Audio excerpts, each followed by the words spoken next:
Dotori Muk, ChungPo Muk. It's Korean savory jelly time. It's Muk time. Hi guys, welcome back. You have seen us eat this before. I grabbed some from the ready-to-eat section of the Korean grocery store. This is Dotori Muk, aka acorn jelly. We're going to make this from scratch at home. Acorn jelly powder will be called Dotori Muk garu. Garu means powder. And for shits and giggles, I also got some ChungPo Muk powder, which will turn out white. So we'll do the Dotori Muk first and the ChungPo Muk after that. Here's what you need to know. 1 to 6. The ratio of 1 to 6 will get this done for you no matter what. I'm using a 1 cup measuring cup, but if you do it with a coffee mug, shot glass, whatever you use, the ratio will be 1 to 6. This is according to most instructions. I have seen a 1 to 5 ratio too. Honestly, I think it's forgiving because you're basically cooking the water content out. But let's decide on 1 to 6 and commit that to long-term memory for simplicity's sake. All we have to do now is whisk this until all the dry clumps of powder are incorporated into the water fully. You don't want lumps in your muk and bite into dry powder. That sounds gross. Turn the heat to medium. I am loving making things from scratch. It makes me feel wholesome and virtuous, but I must say there is one major pain in the butt part about this process, which is you must constantly stir. Like no ifs, ands, or buts about it. You gotta supervise and stir, and I'm not exaggerating, the whole time. If you do stop, it might start sticking to the bottom, and then it's burnt, and then it's game over. I cranked up the heat to high just to get the temperature up faster, and I couldn't believe I had to stand here stirring this, so I set up a stopwatch just to see exactly how long I'd be standing here wasting my life. You can see after 5 minutes or so, or just about when it starts steaming because it's hot all the way through, it starts developing little lumps and thickening a bit. I found by 7 minutes it was noticeably thicker, kind of like chocolate pudding. Doesn't the texture look delectable? Loving it! Oh yeah, so when it starts thickening, it'll thicken pretty fast. So make sure to turn the heat to low, season with a pinch of salt and a drizzle of toasted sesame oil. You end up eating this with a soy sauce seasoning anyway, so I don't think it's a terrible thing if you forget this step, but this is the instruction I learned. Also, I think the main point of that oil is to keep it from sticking to the mold, so you decide whether you want to oil the pan or use silicone. I don't think it's crucial. It took less than 10 minutes of my life, which is not even half a Netflix show, so that wasn't too bad in the grand scheme of things. When you raise the jelly and it plops down in big dollops is when it's nearly done. So you can take it off the stove and stir a bit more in the residual heat before you put it in a vessel of your choice to set. I've been wondering why muk is served in boringly cut pieces. So I'm going to try the only mold I have in the house, these ones for mini muffins. I think it would be super cute in those small chocolate molds, in the shape of stars or hearts or something. The only thing to keep in mind is that they kind of need to be bite-sized or else you'd have to slice them, which defeats the point of using cute molds. On the other hand, putting the jelly into small chocolate molds sounds like a really messy and annoying thing to do, so we'll have to sleep on that idea a bit more. I understand now why they're usually set in big containers and just cut into pieces. To be neat about it, you should try to get the top flat and smooth. I gave it a bit of a go, but honestly, who cares? I am wondering, and if anyone knows, please leave a comment because I really would like to know. So I have watched a video of someone making acorn starch powder from scratch, like from the actual nut. And it's a super labor-intensive process. Over many days of boiling to leach out bitterness and straining like 5 times and then drying. Pure labor to the max. So how is the commercial process done? Is it just better efficacy because machines are doing the work? Or gasp, are they adding filler starch or something?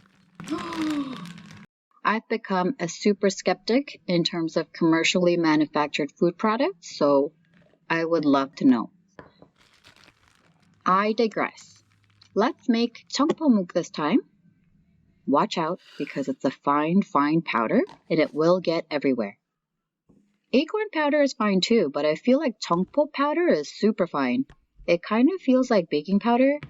The wonderful part about this is it's just a copy-paste situation, and the 1:6 ratio committed to long-term memory applies here as well. 1:6. 1:6. Ratio is a beautiful thing. Now the only thing I want to mention is I found ChungPo powder more stubborn to mixing. It was hardening a bit as soon as water hit it. So make sure you mix out the clumps off the heat. I was going really fast because I was afraid the pot would heat up before I could get the hardened clumps off the bottom. I should have moved it off the stove, but was too lazy. So this is the starch powder from mung beans. And I was like, mung beans? Like 콩나물? But mung beans are beans, haha. And then when the beans sprout, that's 콩나물. And that's what Koreans eat a lot of in soups and made into banchan. My least favorite Korean vegetable, by the way. I found ChungPo powder to thicken much faster than Dotori, so make sure you seriously stand by the stove and never leave and never stop stirring. It seems to get way thicker too. Spoiler alert, I like this one better than Dotori Muk. The bite is intensely chewy. It's amazing. I love it so much. So because I feel like oil doesn't really matter, I did olive oil this time. And you saw I hardly had any left, so a few drops was all I managed to get, but it still worked, so there you go. Again, when you spoon and let it drop, it should be thick dollops. And this looks like it can't get any thicker, so let's set it in something. My mini muffin mold had Dotori in it, so these are the only other ones I have. This would be too big to eat in one bite, but hearts, so you know. Cute trumps practicality. You can see how sticky this is, so make sure to work quickly with the stuff. Don't let it sit in the pot and cool unless you want to set it in there. And wash everything pretty much immediately after you're done. This may look like pudding or jello, but it is not. I know it's tempting, but don't eat it because it's not yummy at all. Ask me how I know, I will tell you. I couldn't resist and tried it, and it was incredibly tasteless.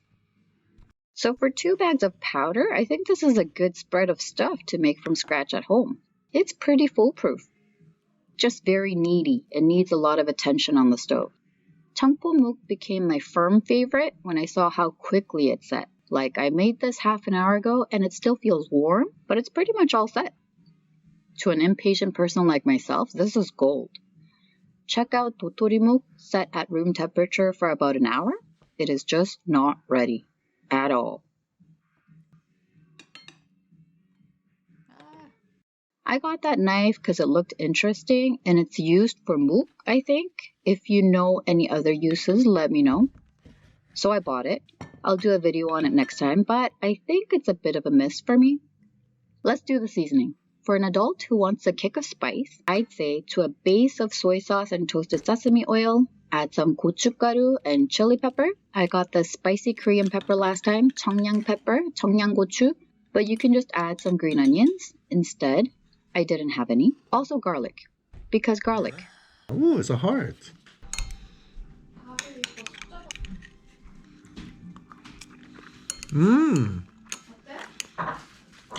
Very good.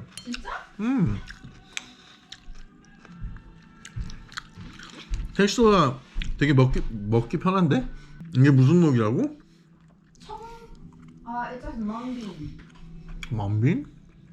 I really want to figure out a way to make mini star shapes or heart shapes, like small enough to make it a kid's bite size.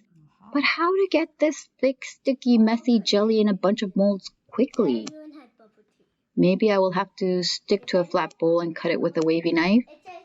Making it boring or do annoying shit. Difficult life choices.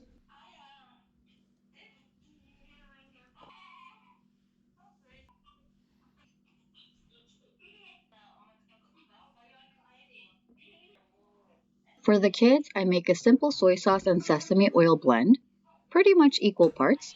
Oppa, who doesn't really enjoy sesame oil, weirdo, would not do this by the way, so taste test to your preference.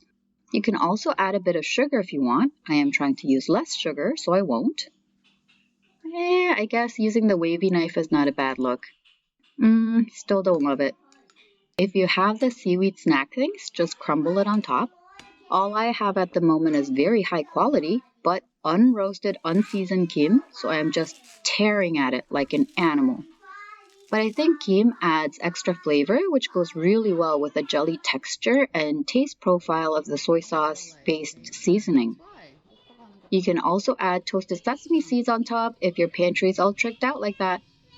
As always, thanks for watching to the end. To see my kids who are just so gosh darn cute and do weird shit that must be posted on the internet. See you next time. Oppa cooks here, yeah.